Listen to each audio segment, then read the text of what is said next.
तरीके से विद्रोहियों का कब्जा दर शहर होते जा रहा है, उसके बाद डर ये कि कहीं राजधानी दमिश्क तक ना पहुंच जाए। बात सुलगता सीरिया की।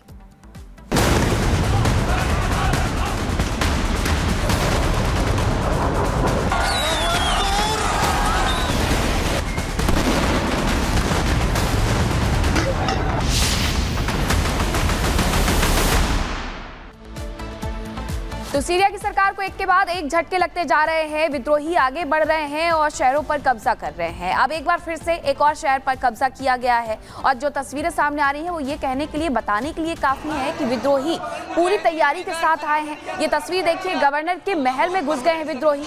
उसके पहले राष्ट्रपति का जो आवास था, जो घर उनका गाँव में था, वहां पर जाकर के वो घुस गए थे और ये दिखाने का दावा कर रहे थे कि देखिए, हम चाहें तो दमिश्क तक पहुंच करके आपको उस राष्ट्रपति भवन से निकाल भी सकते हैं। गवर्नर के महल में घुसे हैं ये विद्रोही। इनके जो आका हैं उनका ये कहना है कि हम लोगों की सरकार बनाएंगे और किसी को भी किसी तरीके की कोई परेशानी नहीं होगी। लेकिन ये 3 तस्वीरें बताती हैं कि आखिरकार विद्रोहियों के मंसूबे क्या है।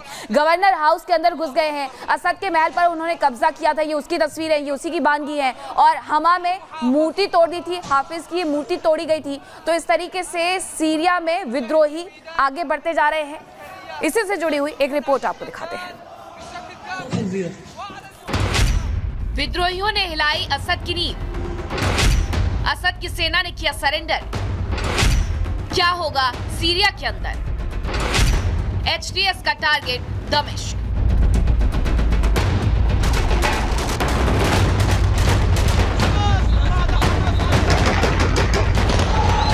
सीरिया के विद्रोहियों ने बशर अल असद सरकार के खिलाफ जंगी मोर्चा खोल दिया है। एचटीएस सीरिया के चौथे सबसे बड़े शहर हमा पर कब्जा के साथ ही अब तक 3 शहरों पर अपना कब्जा जमा चुका है और अब टारगेट सीधा सीरिया की राजधानी दमिश्क है।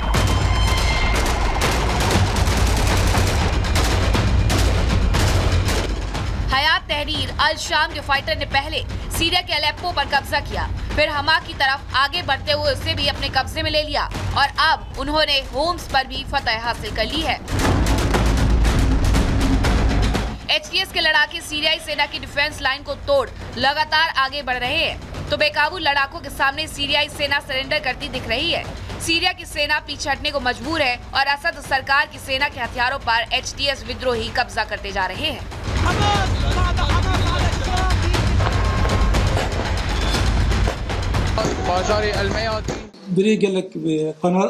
इन क्षेत्रों की रक्षा के लिए, अपने लोगों की रक्षा के लिए हम सभी आवश्यक उपाय करेंगे।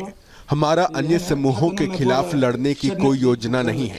हम उनसे पहले नहीं लड़े और अब हमारा उनसे लड़ने का इरादा नहीं है।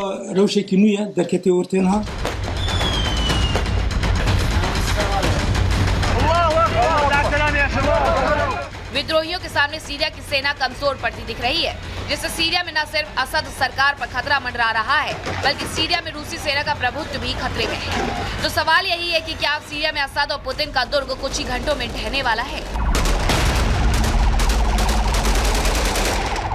इधर सीरिया में सिविल वॉर की भड़की चिंगारी बड़े युद्ध की तरफ इशारा कर रही है, जिसमें रूस पहले ही एंट्री मार चुका है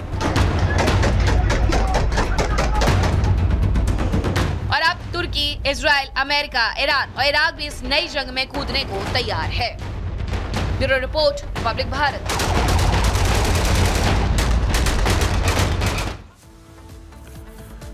तो सीरिया में लगातार हालात बिगड़ते हुए नजर आ रहे हैं, जहां पर विद्रोही सीरिया में अब दमिश्क की ओर धावा बोलते हुए नजर आ रहे हैं। जहां पर अलेप्पो और हमा पर कब्जे के बाद आखिर कैसे आगे बढ़ रहे हैं दमिश्क की ओर लड़ाके, और हमा पर अब पूरी तरीके से कब्जा अलेप्पो के बाद यहां पर हो चुका है। और वहीं सीरिया में 2 बड़े शहरों पर विद्रोही अभी तक कब्जा कर चुके हैं। 2 शहरों पर कब्जा हो चुका है। सीरिया का विद्रोही गुट है दरअसल हयात तहरीर अल शाम, जिसे एचटीएस कहा जाता है, जहां जिसकी तरफ से यह विद्रोह शुरू किया गया। हमा और अलेप्पो पर हयात तहरीर अल शाम की तरफ से कब्जा कर लिया गया है। लगातार विद्रोही लड़ाके आगे बढ़ रहे हैं।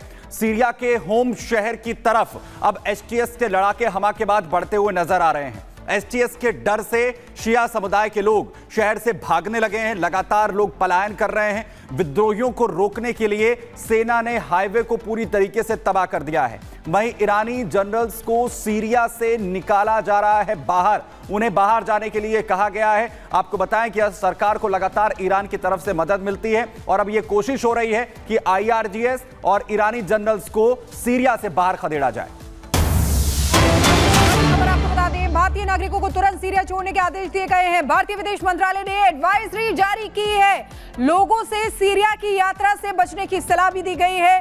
सीरिया में रह रहे भारतीय मूल के लोगों से अपील, भारतीय मूल के लोगों से बाहर ना निकलने की सलाह दी गई है। भारतीय दूतावास ने हेल्पलाइन नंबर भी जारी किया है, ईमेल जारी किया है। तुरंत सीरिया छोड़ने के लिए कहा गया है।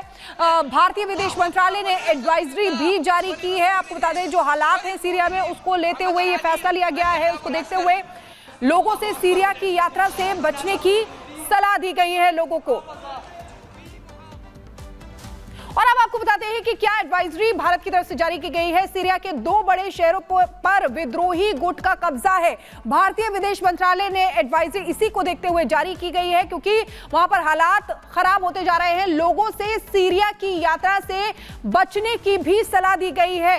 सीरिया में रह रहे भारतीय मूल के लोगों से अपील भी की गई है। क्या अपील की गई है ये आपको बताते हैं। भारतीय मूल के लोगों से बाहर न निकलने की सलाह दी गई है, जो भारतीय वहां पर बसे हुए हैं। भारतीय दूतावास ने जारी किया है हेल्पलाइन नंबर और ईमेल भी जारी किया है कि कोई आपात स्थिति हो तो इस नंबर पर कॉल किया जा सकता है। हेल्पलाइन नंबर जारी किया है, ईमेल भी जारी किया है। और लगातार सीरिया में हालात खराब है, उसी को देखते हुए भारतीय सरकार की तरफ से एडवाइजरी भी जारी की गई है। यहां रुकेंगे छोटे से ब्रेक के लिए, लेकिन रिपब्लिक भारत पर खबरों का सिलसिला लगातार जारी रहेगा। बने